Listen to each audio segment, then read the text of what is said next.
All right, so the moment many of you have been waiting for. This is my guided missile SAM tutorial. And in this video, I will be using the L-20 Guillotine to showcase how this technology works. So, in order to make a remote control missile like this, you need a few things. One, you need a seat. For whatever reason, having a seat on the projectile is the main reason why this glitch works in the first place. Two, you need logic to control the motion of the projectile. And three, you need thrust and dynamite so that it becomes a missile.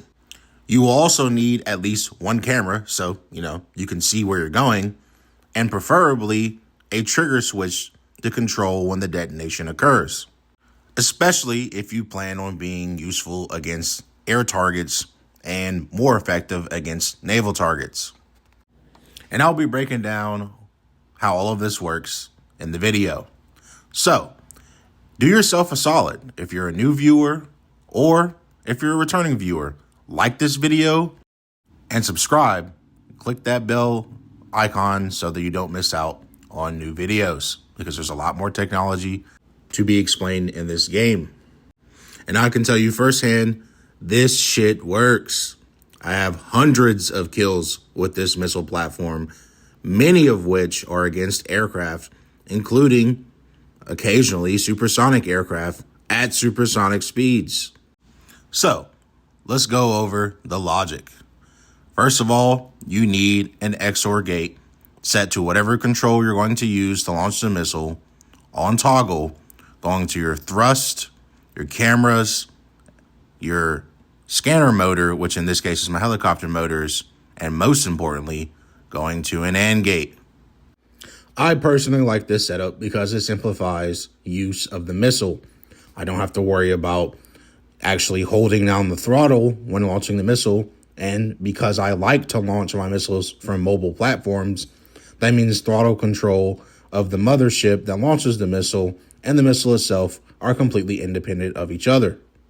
Now, one thing you may have noticed about my missiles that set them apart from others is this unique camera system that I call Smart View. So I actually look through two cameras instead of one. And the way that works is essentially there's timings set on those camera blocks, which cause them to alternate quickly. The reason why I do this is because it essentially replicates low frame rate human vision. By rapidly alternating images from two slightly separate viewpoints, your brain actually is able to combine those images and it looks like seamless video. You might notice a slight flicker, but beyond that, when you're actually trying to acquire a target, you, as the pilot, have enhanced depth perception. This might sound like maybe just a bunch of words to you, but what that means is at high speed, it's much easier to accurately identify which direction and which vector a target is traveling, making it easier to intercept. As a side note, I've also noticed that there's a pretty huge lack of camera lag when I use this system, which is commonly associated with RC systems.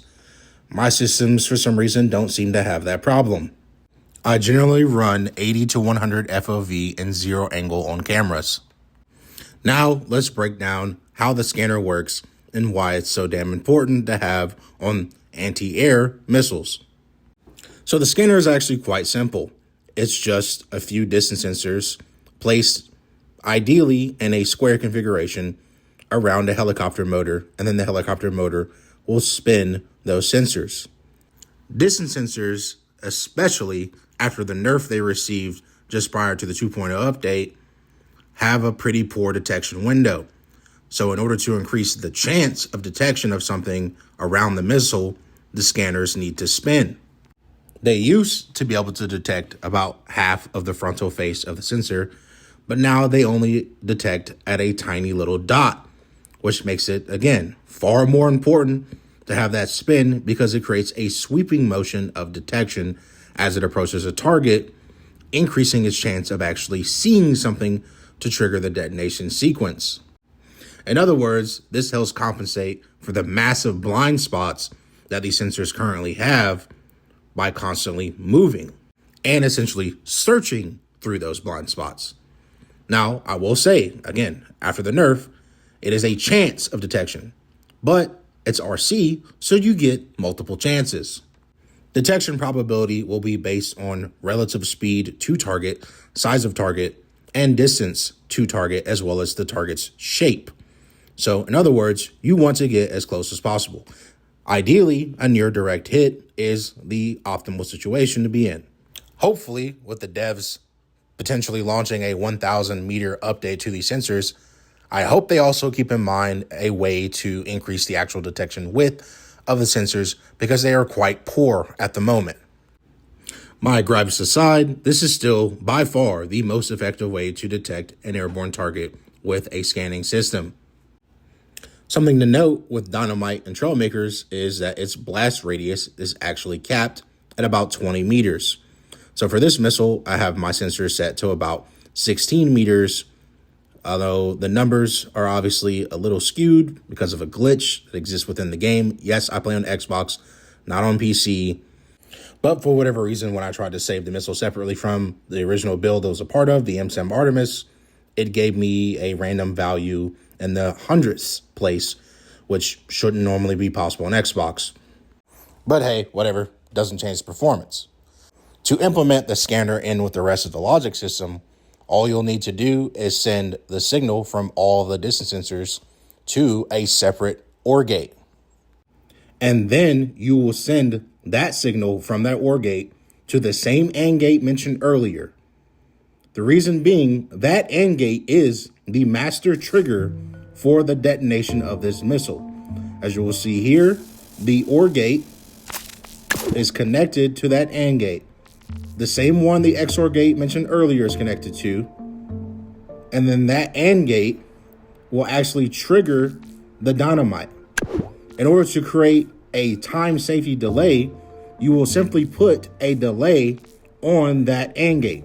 This is the only gate that should require a delay in most cases. As mentioned earlier, you will also need a set of XOR gates to control pitch, which is up and down movement, and yaw, which is right and left movement. So for this setup, I have right stick controls on the XOR gates going to the front canard, tail fins, and gyros. The reason why I use right stick controls is because I can still use left stick controls to control the base vehicle while the missile's in flight, and I can be in two places at once. As far as the missile itself, it is still an aircraft, albeit a very skinny aircraft. So you will still need stabilizers at the tail, such as tail fins, in order to achieve the best results. I also like to add a gyro on 10 strength with no inputs on the roll axis to increase roll inertia and stability in flight. As far as connecting it to a vehicle, you should probably try, if you can, to drag glitch the missile by attaching blocks in front of the actual missile, stopping the airflow to the missile once they're broken off by tricking the game into thinking there is no air resistance on that object. In other words, drag glitching. If done correctly, you will simply see the blocks fall off and disintegrate from the missile, leaving just the missile. Now I'm going to show you a quick live demonstration on what this system does in actual use. If you see here, the launching platform actually has magnets set to a negative output on toggle and a duration to release the missile at the same time as breaking those attachable blocks, connecting it to the chassis. And whenever I fly close to an object, it will detect that object and actually blow up whenever it detects something within a certain range, as you can see here. I'm also going to mention something I've noticed that other tutorials tend to lack an explanation, and that is how to actually get your round back. So here, I'm going to fire the missile and then detonate it and show you what I mean.